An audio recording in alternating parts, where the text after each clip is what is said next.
Magandang araw po muli mga kababayan. Ako po ay bumabati sa inyo, sa mga kapatid at sa ating mga kababayan sa Luzon, Visayas at Mindanao at sa iba't ibang panig po ng mundo. At sa oras na ito, bago ko po iparinig sa inyo at ipanood ay sana po huwag niyo po munang kalimutan na mag-like at mag-subscribe dito sa ating munting programa. At muli po, ito po, pakinggan po natin ang pagtalakay po tungkol po dito sa agresyon ng CCP. Pakinggan po natin. Naobserbahan, bakit parang hindi talaga natitinag ang mga barko ng China sa paninindak at pagiging aggressive po sa ating mga assets, mga tauhan po natin dyan sa West Philippine Sea? Well, unang-una, no, hindi naman nga ito first time, but ito yung first time na nag-water cannon sila sa isang BFAR research vessel. At ito ay lubhang malapit sa Pag-asa Island, ano? Hinaharas nila yung ating mga researchers. Ngayon, tinanong mo ako bakit ba ganito ang China. Sabi ko nga sa aking mga previous interviews, ito ay dadami pa dahil nga malapit na ang kanilang centenary ng Communist Party, 'di ba? And at the same time, 'di ba, ang kanilang paniniwala kasi ay sila ay nagkakandak ng law enforcement, legitimate na law enforcement operations. Kung titingnan nyo nga yung mga nailathala sa mga pahayagan sa China, ang claim nila doon is ang BRP Sanday ang Datu Sanday ang bumangga sa kanila. Yes. No? So binabaliktad nila yung pangyayari, no, just to claim that their actions are legitimate. Nitong nakaraan, sir, nagkaroon ng balikatan exercises. Ang administrasyon naman ay vocal at open doon sa pag-iit ng ating sovereign rights. May mga pag-enhance din sa capabilities ng ating armed forces. Pero parang ang lumalabas po ba, hindi talaga nasisindak ang China doon sa mga bold moves at steps ng gobyerno para protektahan talaga natin yung ating teritoryo? Oo, hindi naman Christian na para sindakin sila, no? Mahalaga itong mga ginagawa ng ating administrasyon upang ipakita yung ating commitment, ano, yung ating pagigiit sa ating karapatan, no? Kasi ang purpose naman ng AFP modernization at even ang balikatan exercises, ano, ay ipakita or i-train yung ating mga members ng ating armed forces para mas ma-implement nilang mabuti yung tinatawag na comprehensive archipelagic defense concept. No? Ito yung pagpoprotekta sa ating mga maritime zones. Mahalagang-mahalaga to, no? At hindi to para sindakin ng China. Dagdagan ko lang yung punto na ni-raise ninyo, no? Kaya nga rin nagiging agresibo ang China dahil alam din nila sa aking palagay na ang Pilipinas ay magiging chair ng ASEAN next year, ano? At malaki ang ating say, no, sa magiging agenda ng ASEAN Summit na ito next year, ano? At nabanggit nga ni Secretary Anyo at nagpalabas na rin ng announcement ang Malacanang na nais ng gobyerno natin na matapos yung tinatawag na Code of Conduct sa South China Sea. Ito ay isang malaking diplomatic move ng ating bansa, no, para mapigilan ang mga belligerent action sa maski na sinong bansa sa South China Sea. Nabanggit nyo, sir, yung ASEAN. Nakikita nyo bang may support ang Pilipinas mula po sa ibang ASEAN member states?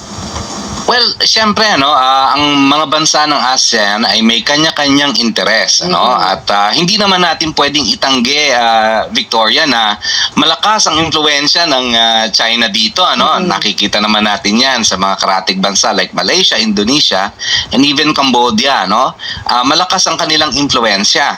Pero siyempre tayo naman ay nananalig na iiral ang reason, no, at yung lakas ng ating posisyon, ano, lalong-lalo na nanalo tayo doon sa 2016 Arbitral Award, no. Ito hindi lamang panalo ng Pilipinas, Christian at Vicky, no. Ito ay panalo ng buong ASEAN, yung especially yung mga claimant countries, no, na meron silang pagbabasihan na isang legal framework, no, pagdating ng panahon na kailangan na nilang igiit yung kanilang mga karapatan dito sa kanilang mga exclusive economic zones. Opo. Pero sa setup ngayon, sir, sino yung mga siguro mas kakampi sa China pagdating sa usapin ng West Philippine Sea? Tama ba yung banggit nyo, Cambodia, Malaysia? Yeah, oo. Ito yung mga usual countries na, masasabi nating nasa orbit ng China dahil nga sa laki ng mga economic investments, no, yung tinatawag na Belt and Road Initiative ng mga investments. Dito sa mga bansang ito, no, hindi mo rin sila masisisi, Vicky, no, dahil nga ang laki ng kanilang interes. However, nananalig nga ang ating gobyerno na mananaig yung nananaig yung reason, no? Dahil nga lahat yung mga bansang nabanggit kong ito, maliban sa Cambodia, ay may mga claims sa South China Sea. Ang mga claims na to ay nag-overlap. Now, magandang tingnan ang nangyari sa 2016 Arbitral Award para maging legal framework, lalong-lalo na yung pag-i-invalidate, no, yung pinawawalang saysay, yung tinatawag na 9-line, 10-line na claim ng China. Ito yung malaking dagok talaga sa China no, nasira yung kanilang global image dito. And ito yung ginagamit ngayon ng Philippines, no, kung mapapansin niyo doon sa negosasyon sa Code of Conduct. Mag-ASEAN Summit na this coming week, sir, at a-attend ang Pangulo at for sure at sinabi rin ng DFA na isa yan sa mga i-raise nga ng Pilipinas sa mga meetings ng mga ASEAN leaders. Maaari po bang gamitin ng Pangulong argumento yung parang mas lumalalang aggression ng China para mas mapabilis yung pagpupush doon sa hinihilingan na Code of Conduct? Kasi sa mga nakalipas na buwan at taon, parang palala ng palala yung nangyayari, di ba? Nang bobomba ng tubig, ng laser, meron pang sundalong naputulan ng daliri, yung ganong ka-extreme na mga incidents, sir. Saka ang tagal na niyang Code of Conduct. Oo. Parang last admin pa yan, di ba? Tagal na. Oo. Tama kayo dyan, Vicky and Christian. Napakatagal na nitong Code of Conduct na to. Kung early 2000s pa yata ito, if I'm not mistaken, baka nasa college pa kayo nito, baka high school pa. But anyway, ito kasi ang laban dito, it's a long game. Very strategic kasi mag-isip ang China patungkol dito.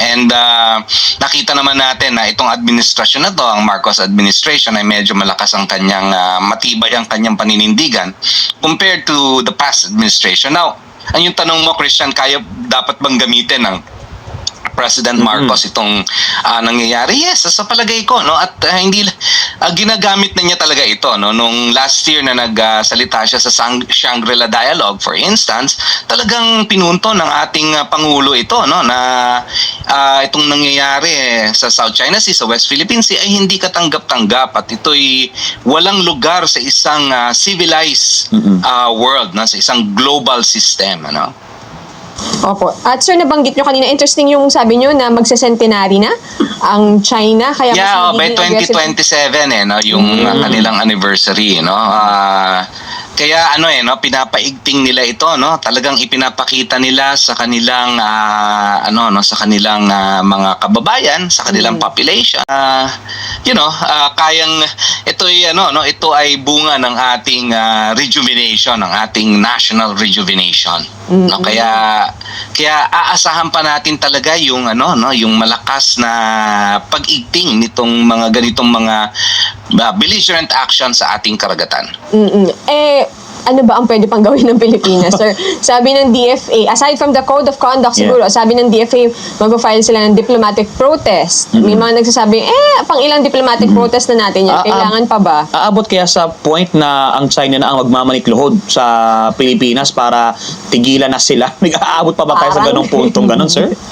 Oo, ang ano ko lang sa mga kababayan natin, huwag tayong maging maikli ang ating pananaw dito sa ating mga teritoryo, Ito ay laban ng hindi lamang ng ating current generation but also yung mga next generation natin. Maaaring ngayon nakikita ninyo na hindi patitinag ang stance ng China, especially ng Communist Party, pero alam nyo, nagbabago rin yan kailan lang ba naging ganito na naging aggressive ang kanilang stance? Kung magbabalik tanaw tayo, 2012 lang naman na naging aggressive talaga sila, no? Although yung 9-dash line ay matagal na, 1940s, pero itong aggressive stance sila ay 2012 lamang, ano? Kung titingnan natin, yung talagang yung nag-increase, no? So ibig ko sabihin ay nagbabago ito, no? Depende kung sino ang kanilang leader, ano ang composition ng kanilang party. So ano pa ang magagawa ng Pilipinas? Napakadami, Vicky and Christian, ano? Unang-una, kailangan patibayin yung national resolve, no? Kung mapapansin niyo, hindi naman lahat ng Pilipino ay talagang into this issue, ano? Kung titingnan mo nga yung mga surveys, talagang economic issues or gut issues ang mga nananaig, ano? Pero kailangan mapunta sa kamalayan ito ng ating mga kababayan na yes, binubuli tayo, pero ito ay isang labang pang-existential Ito ay laban ng food security. Ito ay laban ng energy security, no? Yung pagkukuha na natin ng natural gas, for example, yung mga dwindling stocks ng ating mga fisheries, yung mga kawalan ng trabaho ng ating mga mangingisda. Ganun dapat ang ang tingin natin dito. Ito'y very vital sa ating seguridad bilang isang bansa.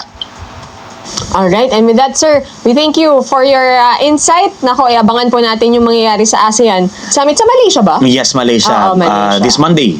This Monday na. Okay. Thank you po, Till Dr. next time Wayne. ulit, sir. Till next time po. Salamat po sa inyo. Mabuhay po kayo. Yan po mga kababayan, yung ating pong napakinggan tungkol po sa pagtalakay dito sa mga CCP na aggression po nila dito sa ating West Philippine Sea. Yan po, bahala na po kayo kung ano po ang inyong may comment, kung ano po ang inyong saloobin dito po sa atin pong napakinggan at napanood. Hanggang yan pong muli mga kababayan, salamat pong muli sa inyo. At muli po, gaya ng aking sinasabi, sa araw-araw po na lumilipas sa ating mga paggawa, sa ating buhay, tayo po'y magpasalamat sa Diyos na may lalang. Bye-bye po.